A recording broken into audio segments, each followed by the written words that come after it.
Hi అండి, welcome to our channel. ఈరోజు మన వీడియోలో గోరుచిక్కుడు ఫ్రై ఎలా తయారు చేసుకోవాలో చూసేద్దాం. ముందుగా ఒక మిక్సీ జార్ తీసుకొని గోరుచిక్కుడిని ఫోర్స్గా గ్రైండ్ చేసుకోండి. వేరొక ప్యాన్ పెట్టుకొని అందులో 3 టేబుల్ స్పూన్స్ ఆయిల్ వేసుకొని అందులోనే ఎండుమిర్చి వేసుకోండి. ఇక్కడ నా దగ్గర లేదు, మీ దగ్గర ఉంటే వేసుకోండి. 3 పచ్చిమిర్చి కూడా వేసుకొని వేయించుకోవాలి. అందులోనే ఉల్లిగడ్డ వేసి బాగా వేయించుకోవాలి.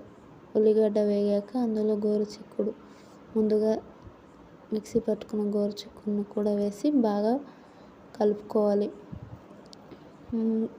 గిన్నె మూత పెట్టుకొని మధ్య మధ్యలో కలుపుతూ బాగా ఉడికించుకోవాలి. అందులోనే ఉప్పు వేసి కలుపుకోవాలి.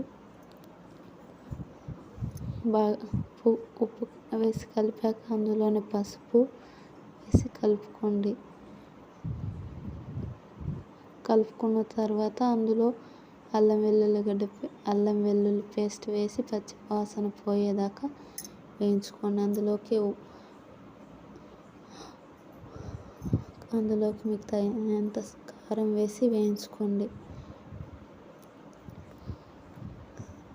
కూర మొత్తం ఇలా గోల్డెన్ బ్రౌన్ కలర్ వచ్చేంత వరకు వేయించుకోండి.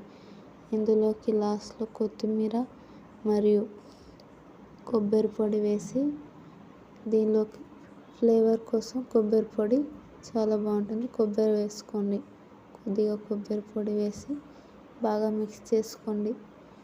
ఇదంతా బాగా కలిసిపోయాక అందులో కొద్దిగా ధనియాల పొడి వేసి వేయించుకోండి. అంతేనండి, ఎంతో సింపుల్గా గోరుచిక్కుడు ఫ్రై రెడీ అయిపోయినట్టే. ఈ వీడియో కనుక మీకు నచ్చినట్లయితే లైక్, షేర్, సబ్స్క్రైబ్ చేసుకోండి. Thank you.